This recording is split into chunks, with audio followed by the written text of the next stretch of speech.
এটা ইতনার আগ্নেয়গিরি। এখান থেকে নিয়মিতভাবে লাভা উদ্গীরিত হয়। আজকে আমরা অনুমোদন পেয়েছি এখানে আসার, কারণ এখানে আসতে গেলে এখানকার স্থানীয় একটি অনুমোদন প্রয়োজন হয়, কারণ কখন উদ্গীরণ হয় কখন উদ্গীরণ হয় না সেটির একটি ব্যাপার আছে। এটা কিন্তু লাভা একটি অংশ এখানে উদ্গীরিত হয়ে এখানে এসে জমা পড়েছে এবং এটা ঠান্ডা হয়েছে। আপনারা দেখতে পাচ্ছেন এর ভিতর থেকে এই লাভাগুলো উদ্গীরিত হয়েছিল কিছুদিন আগেই, বছরখানেক আগে, যেটা আমরা জানতে পেরেছি। এটা কিন্তু ইউরোপের সবচাইতে অ্যাক্টিভ ভলক্যানো, যে কোনো সময় উদ্গীরিত হয়। এখানে ভূমিকম্প নিয়মিতভাবে হয়। পাহাড়ের গায়ে যে কালো অংশগুলো দেখছেন এগুলো কিন্তু আগুনে পুড়ে ছাই হওয়া কালো কালো অংশ। এবং দূরে আরেকটি জায়গা আছে যে এটা যেখান থেকে গত বছর উদ্গীরিত হয়েছিল।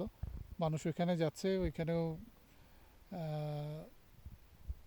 অনেকে ধোঁয়া দেখতে পাচ্ছে, আমরাও দেখেছি ধোঁয়া, একটা সালফারের গন্ধ আমাদের নাকে এসে লাগছে।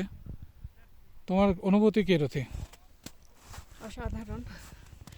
আর সকাল পর্যন্ত চিন্তা করতে পারছিলাম না আসতে পারবো কি পারবো না, কারণ আসাটা একটু ডিফিকাল্ট ছিল। তো এখন আসলে জ্বলন্ত আগ্নেয়গিরি একটা যে অনুভূতি, ওইটা দেখতে পারা, যদিও এখন স্নো দিয়ে ঢেকে আছে, কিন্তু উপরটা মুখ থেকে ধোঁয়া এখনো যে বের হচ্ছে, তো অসম্ভব অসাধারণ অনুভূতি। আর নিচের থেকে যে এই পর্যন্ত 2000 মিটার উঠে আসলে এটা বুঝতেই পারিনি আসলে এত বেশি এখানে আসার আগ্রহ ছিল। ওই এবং আগ্রহতে সবচেয়ে বড় জিনিস যে পুরোটাই কিন্তু বরফের পথ, এমন না যে আর আমরা যে খুব ভালো জুতা পরেছি তা না, ওয়েল প্রোটেক্টেড না, ওয়েল প্রোটেক্টেড না, তাও এখানে খুব বেশি যে ঠান্ডা লাগছে তা না। আমাদের প্রস্তুতি ছিল, জ্যাকেট নিয়ে এসেছি, কিন্তু হাঁটতে হাঁটতে আমাদের গরম লেগে গেছে। আর এখানে কিছুটা অক্সিজেনের অভাবও রয়েছে। অলমোস্ট হাফ পর্যন্ত আসতে পারছি, আর হয়তো এটা পারবো কিনা জানি না, চেষ্টা করে দেখতে পারি। আনাইতা কোথায়? আনাইতা, আসো, এখানে আসো।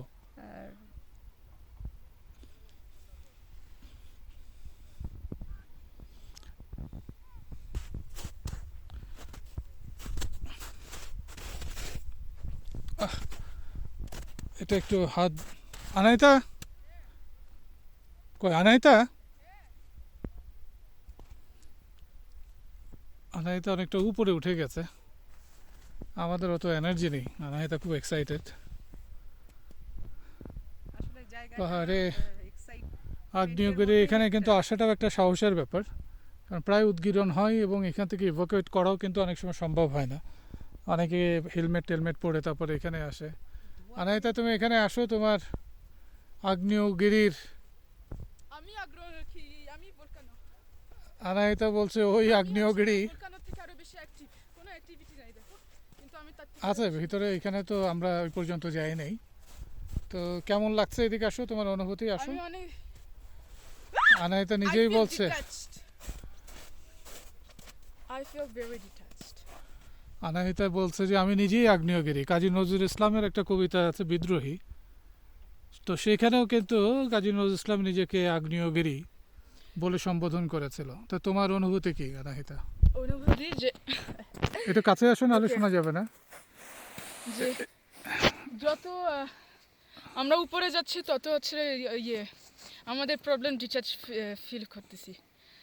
মানে যত অক্সিজেনের হ্যাঁ, অভাব। না হ্যাঁ, অক্সিজেন না, সত্যি আমরাই হচ্ছে উপরে যাচ্ছি, কেউ তো আমাদের জন্য উপরে যাচ্ছে না। লাইফেও তো একই এরকমই, আমাদের হচ্ছে নিজের প্রগ্রেস আমাদের উপরে গ্রহণ করতে হবে, কিন্তু অন্যদের না। কিন্তু তো আমি বলতেছি যে যখনই আপনি উপরে যাবেন, অথবা লাইফে উপরে যখন যাবেন, আপনি আপনাদের জন্যই হচ্ছে উপরে যাবেন, আর কারোর জন্য না। সাকসেস একটা ইসের মতন, ম্যাগনেটের মতন সাকসেস আসবে যখন আপনি হচ্ছে এই এস্টিমটা, ভ্যালিউটা আপনি আপনাদের জন্য রাখবেন।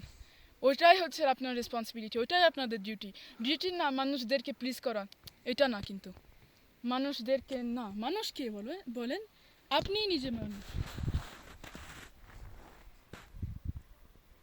So be yourself.